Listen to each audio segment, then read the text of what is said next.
I'll start with, as a child, I had faith leading up to the age of 19. And at 19, I became a bit stubborn and I decided that I didn't want God in my life. I wanted to be my own boss, own controller. That got me into a lot of trouble. And as I got into a marriage that was in a sham of a marriage, which later was annulled, and I have a daughter, now she's 21, and through my whole 9 years before my injury, I was just looking for happiness around the world that would fill my heart. And he gave me just a glimpse of happiness, and again I was very unhappy. I felt empty. I felt hungry for love, and I just could not find peace. And then I was about 28 when I had a very strong pain in the lower back running down my right leg, and I collapsed. I collapsed in an elevator at the time, and from that time on I was very angry with God. I couldn't understand. There goes my independence, and I had started going to all different doctors.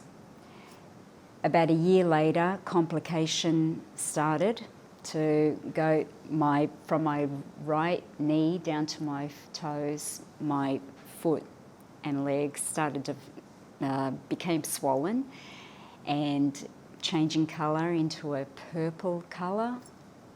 And then the doctors were saying they can't understand why this is happening. Then they realised that it was called a complex regional sympathy dystrophy, and that just means all the blood was rushing down into the foot. But before that, it's the main muscle in the lower back, and it's called piriformis muscle, which kind of was twisting a sciatica nerve that was going into my foot. And then pain, I was living in pain day and night, constantly, 24/7. 2 hours maximum sleep a night. And when I'd be in the shower, if the water would hit my leg, it was excruciating pain. It felt like sharp nails were hitting the skin, and like someone was getting a knife and scraping the skin off.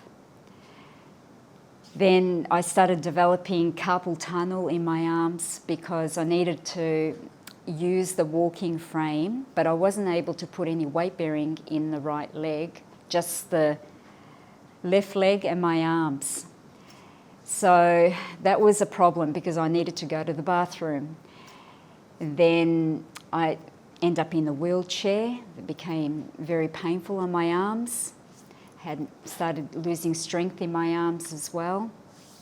And then I saw a specialist, and he said to me that we'll have to get you admitted into hospital to use morphine to try to minimise the pain level. But that didn't work because my blood pressure dropped so bad that they nearly lost me. And then beyond all that, I went to see 50 specialists and none of them could do anything.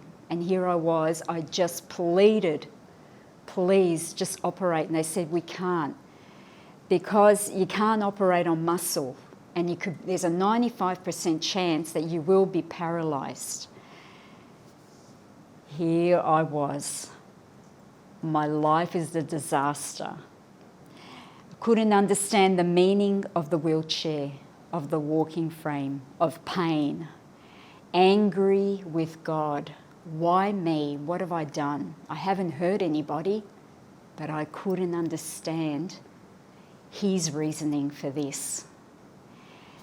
So it was for 3 years I was like this, in terrible pain. Then the wound opened up on the shin and it got larger and larger, and the doctors were not able to close it, and it was weeping. So my specialist said that the toes started changing colour and the leg was going gangrene. The doctor said, we're going to have to amputate. And I said, no way. I just didn't know where my life was going at this moment. My mum was my carer, and at the time my daughter was 3 years old when I had that accident, so she didn't understand what was happening. And then one day a friend of mine said to me, Julie, offer your suffering to Jesus. And I said, what are you talking about? Just offer it to him. He wants to hear it from you. And she gave me a little prayer card, and it was a Divine Mercy Chaplet. I had no idea what that was. So I had to learn it. And she said, just give it to him. Here I was. Well, I thought, a punishing God. I loved Jesus always through my life, but I just didn't want to go his way. But I had no relationship with Mary at all, even though we prayed the rosary when I was young. But here I was in the evening in my bedroom, and I said, all right, come on, let's start. I said, Jesus, I don't know where to begin. I stopped praying the rosary at the age of 19. So I don't know how to pray. I forgot. I give you my suffering. I don't understand the meaning of this. My heart was not there, but I just knew I had to do something. I had no option. I was lost. So I was praying this Divine Mercy Chaplet.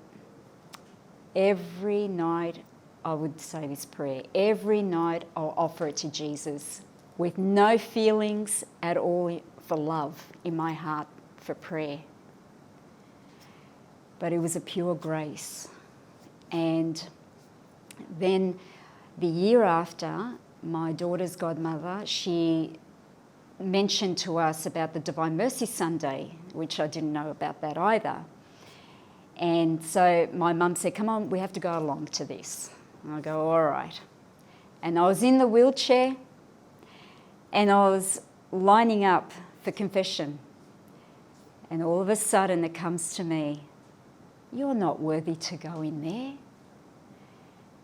And I just want to back off. But as soon as I know it, I'm in the room. I'm in room with Father.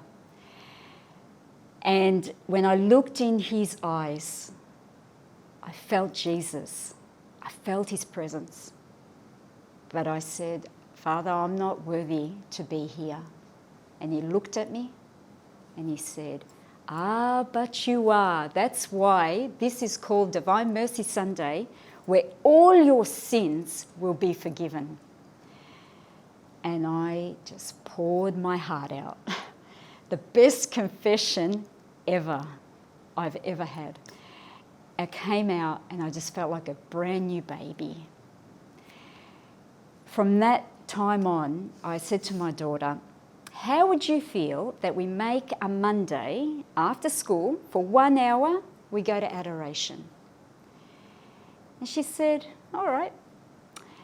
And we'd made that commitment. And then one day a lady came up to me and she said, Julie, why don't you ask Mary to ask Jesus if he wants you to go to Lourdes?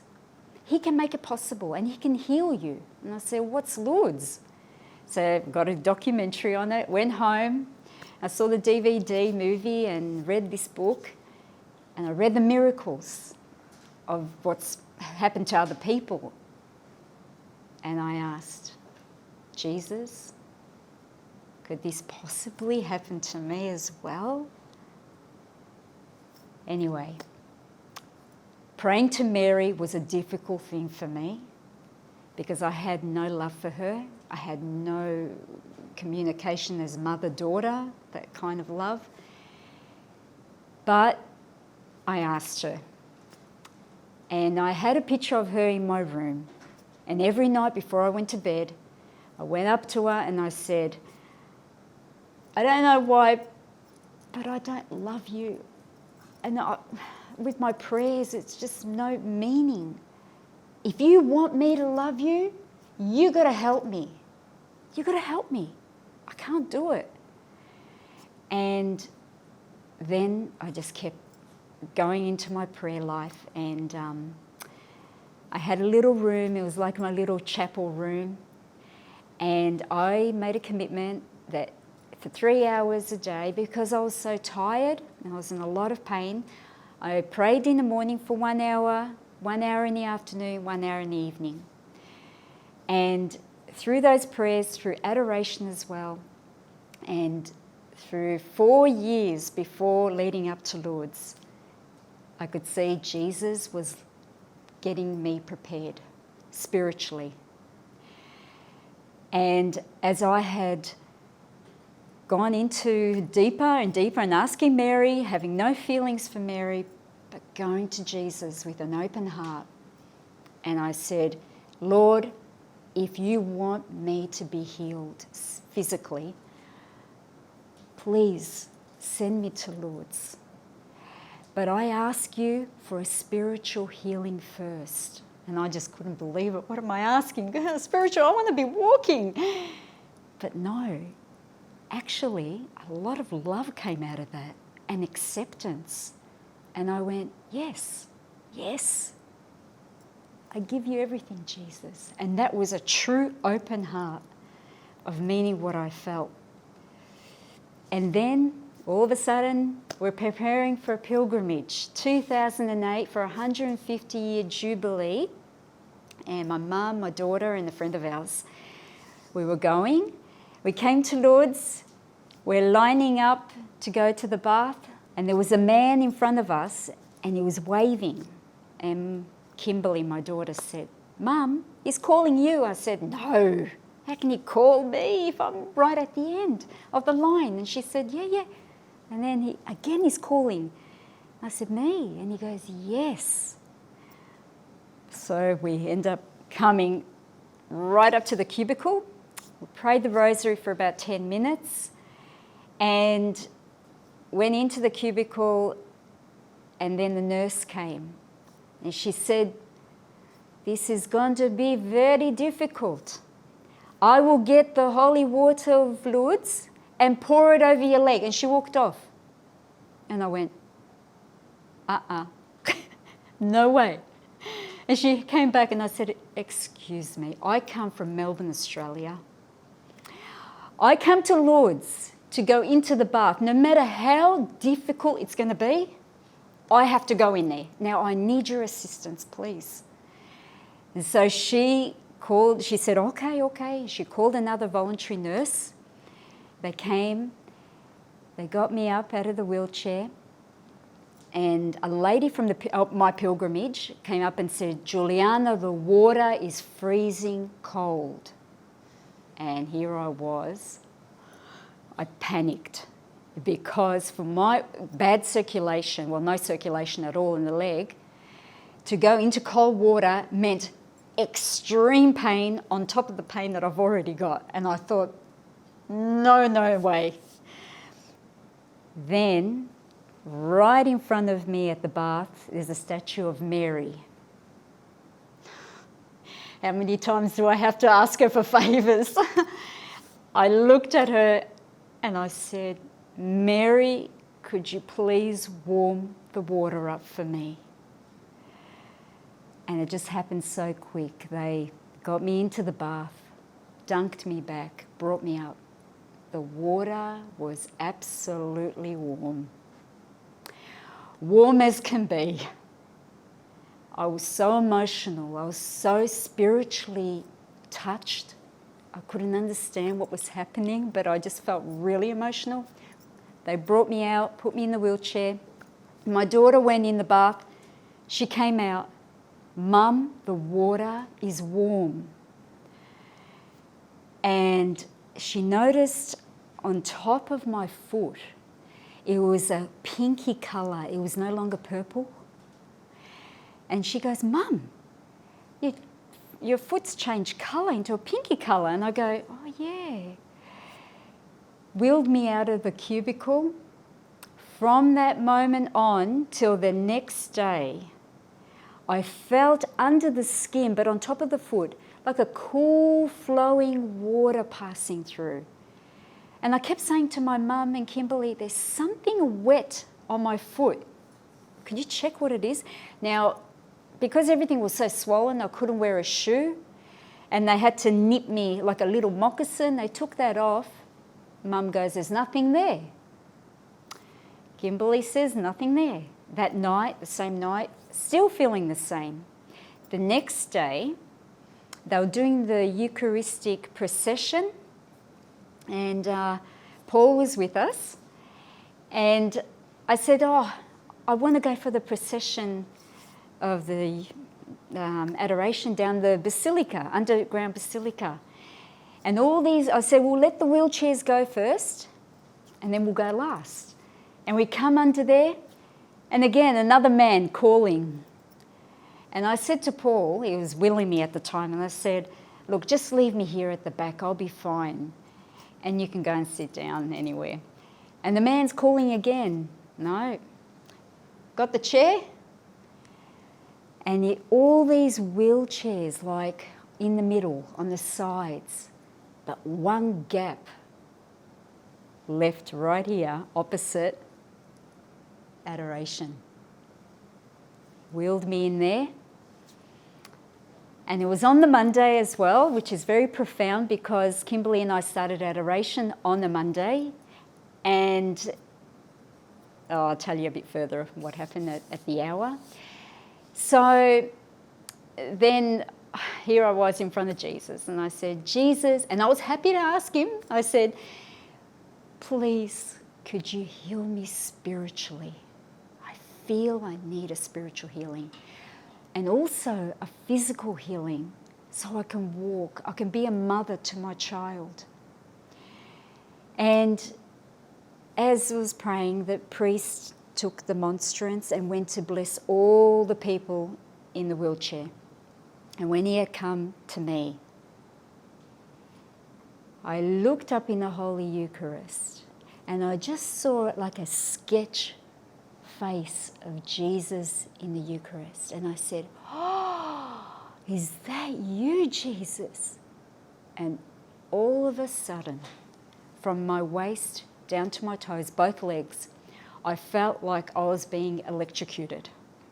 I had this extreme pain on top of my pain that I just could not describe how bad it was. I wanted to scream out, but then I didn't because I was afraid what people think. And again, worried what others think. And then, and as the priest went to bless the others, then he brought Jesus back onto the altar. And then this electricity pain from the waist down to the legs had disappeared, but my pain was still there. And I just knew something has just taken place, but what? What is it? And then Mum and Paul came across, and I said, we have to go to the grotto where Saint Bernadette saw Mary. We've got to pray the rosary there. I just felt it deep in my heart we need to do that. Say the rosary, and we're already the underground basilica for 2 hours in prayer. And when we had came out from the underground basilica, Paul was wheeling me, and I just felt my right foot very light. Like before, it felt really heavy, like a brick. And it came to our position where we were praying the rosary, and I noticed the sun on our right side. But right in front of me, in the sky, I see like a little white light. And I felt Mary behind the light, but in my heart.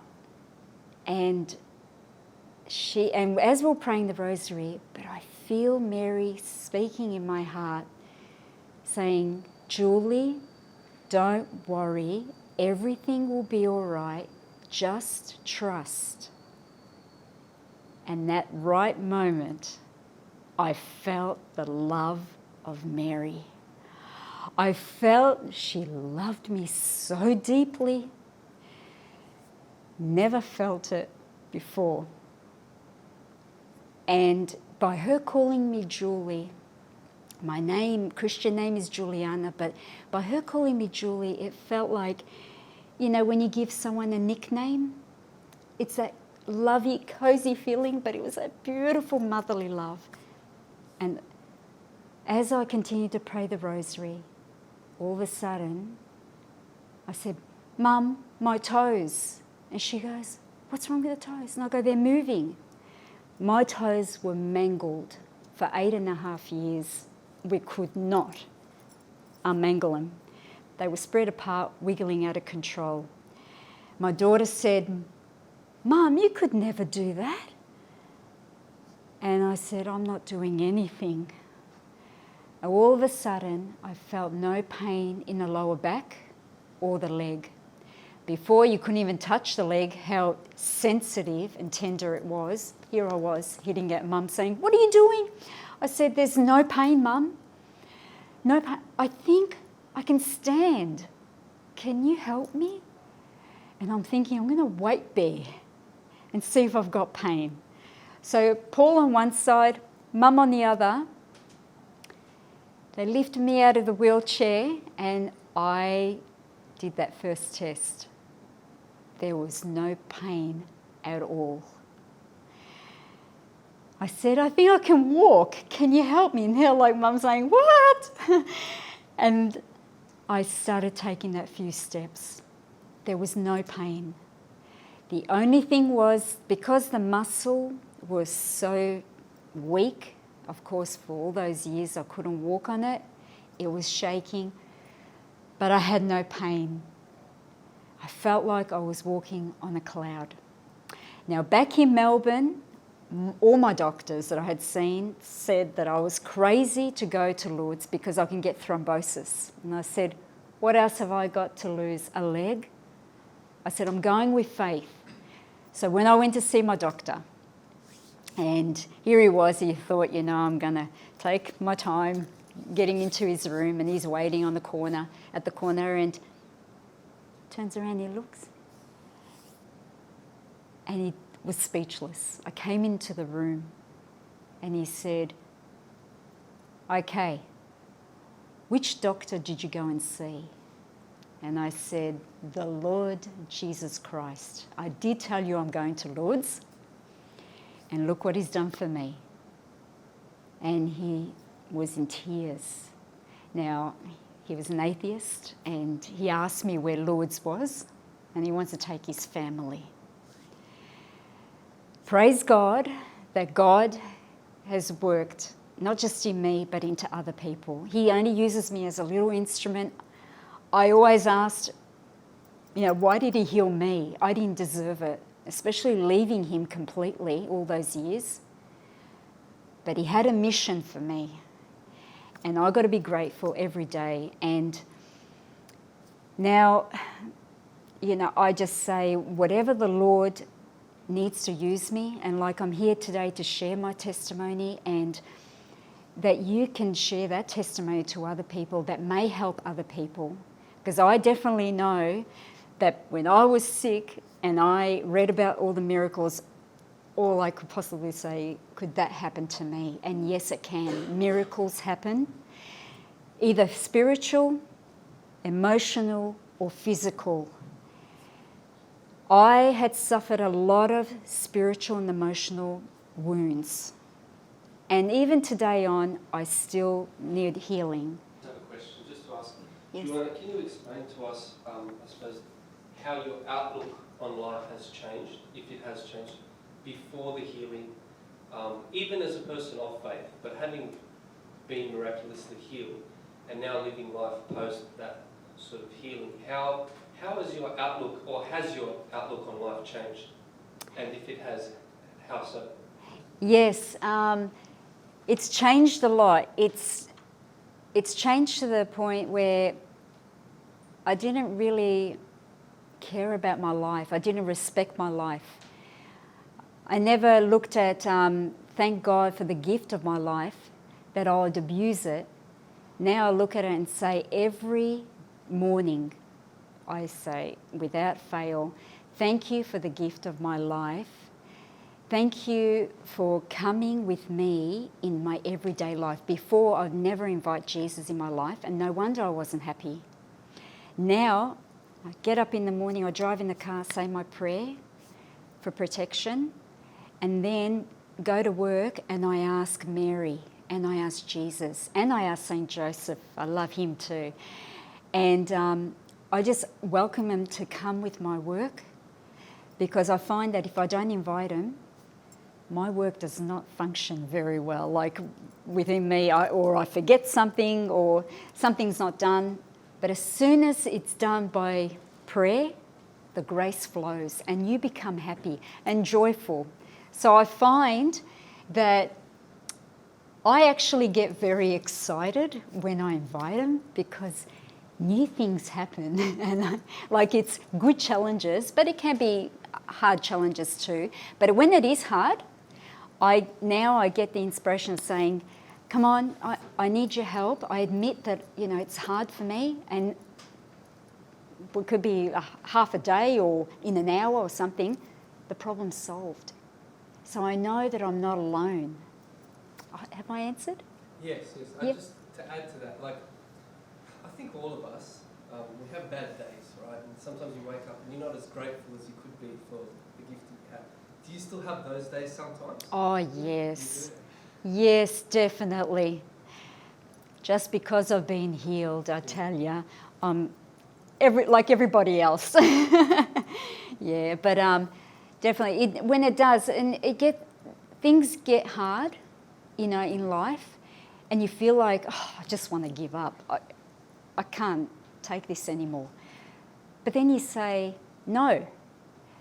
You got to have the willpower, and that's why by always praying before you leave your home, before you go to uni, before you go to work, wherever, before you meet your friends, because Satan likes to lurk around and he wants to disturb within you your peace, where it's full of lies. And don't be afraid of him. You just look straight direct at Jesus and you mean your prayers. When you start doing that from the beginning, you will be protected. You put your battle armour on. Nothing will harm you. Anybody else? I was going to say, obviously you went through prayer for 3 years, did you say, to Mary and Jesus before you went over to France. Yeah. How did you stay dedicated to that prayer life throughout the 3 years where there wasn't, it took that long for you to yeah, how every day you said you prayed? 4 years before I went to Lourdes. Yeah. That you prayed for 3 hours. What was in your mind that allowed you to stay dedicated to praying when there weren't results coming instantly? Have you heard of EWTN? No. No. I mean, it doesn't work for everyone, but it's a religious program in America. One thing that I love the Divine Mercy Chaplet, but I love the way they sing. I love music. And that dedicated me on the Sunday afternoon. And then when I had prayed that, I got the inspiration. Sometimes I'd be dry as well, but I'll just say to myself, no, I have to do this. And I was looking forward to going to Lourdes because I knew what Lourdes was. So when you know, God gives you this feeling of happiness. He knows what drives you. So he'll put that in your heart and he'll say, just hold on to it a little bit. It's not yours, but hold on to it. And then you'll just say, okay, I'm looking forward to that. So what I'm going to do to make me keep going, even if I feel dry in heart, think of that and looking forward to what Jesus wants out of it. If you feel dry and you feel that you can't get inspired or something, stop and just say, Jesus, I need a time out. You know how I'm feeling. I need a bit of help here. I can't do it on my own. and just wait for the answer. It will come. Meanwhile, whatever makes you happier, maybe a religious movie or something just to give you time to have a bit of a break, because Jesus knows we all need breaks. It's like we need to rest a little bit in his heart. And then once you do that, the answer will come, or some inspiration, you go, whoa, and you pick up and go again. Has that answered? Yeah, definitely. Yeah? Oh, okay. All the best. I'll keep you in my prayers. What's your name? Sabine. Sabine. Yeah. Okay, Sabine. Yes? I love the story. It was very nice. Thank you. I wanted to ask, so you didn't have that strong of a relationship with Mary, say during the 4 years of your prayer. Yeah. Coming back into religious life. After like this miracle, would you say your relationship has strengthened with Mary, and how have you like maintained that kind of relationship with her? Yes, definitely. The strength with the love of Mary is in practice every day. And how I do it is every morning I make that dedication, that promise. I feel I had to put a promise that I need to ask her for help. And to know, not to be proud, but to know that she's a loving mother. And she went, and I read some books of her life story, and she went through a lot of torment in her life. So she understands what I'm going through. And so I would ask her every day in my cooking, before I cook, I got a picture of Mary in the kitchen. I look up at her and I said, Mary, my mother, I ask you to now use my hands and use me as your little instrument, and you cook this meal. So what happens? The meal turns out great. Paul reckons, wow. But I fail at times. I forget to ask her help. So here I am doing my own thing, and what happens? Either it burns, either I didn't put enough salt, either I didn't do something, and the meal's all done. We're sitting and we're going, and Paul goes, what did you do? I said, I forgot to pray. And yes, my heart then becomes so sad, because we're humans, and God knows, we tend to kind of forget. But he still loves us, So I go back to her, I go, look, I'm really sorry, I'll make sure I do a double prayer. The reasons you didn't go to Mary before, like what were your reservations to going to Mary before that? You're saying you didn't have any connection to her? Can you see now what it was that stopped you? Yes, now, I love my mum so much. Beautiful, caring lady. And I'm from a Croatian background. You too. Aha. I knew too. Oh, look at this. I was going to say. My mum was very strict when we were growing up. And she would say every night, it's time for rosary. And there's a big statue of the Immaculate Heart of Mary in our lounge. And I would get tired. So instead of kneeling up, I'd go down and she'll pick me up again. And then without her knowledge as well, we're not perfect, but she would say, Mary and Jesus are very upset with you, and God's going to punish you for that. And so constantly having that in my mind, and as I was growing up, I reflected on this and thinking, Mary is perfect, and Mary would be like my mum, that makes sure you don't make mistakes, can't be any dirt there, it's got to be totally clean soul. So I would always be afraid to even go to her and to speak to her, because in case I said the wrong thing, I was afraid to look at her. Like, I know it's only a statue, but spiritually, I was just closed. And so that's why I had distanced myself. And then when I grew up and I knew that, you know, she was there, and I'd sometimes go in the church at my primary school, not knowing, I'd go to her. I'll kneel down and I'd say, Mary, can you please help me? But as I was saying to her in the prayers, it was like I wasn't really wanting her help. I just felt a dip in my heart, like I didn't trust God enough to let Him show me His way, His truth, and His life.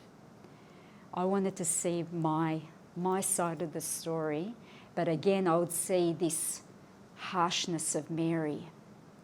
So that's why when I experienced her love in Lourdes, it was like that motherly love, but it was, I saw this real humility, and there was no pride, but Satan was putting pride in my mind that that's what Mary is, but she's not.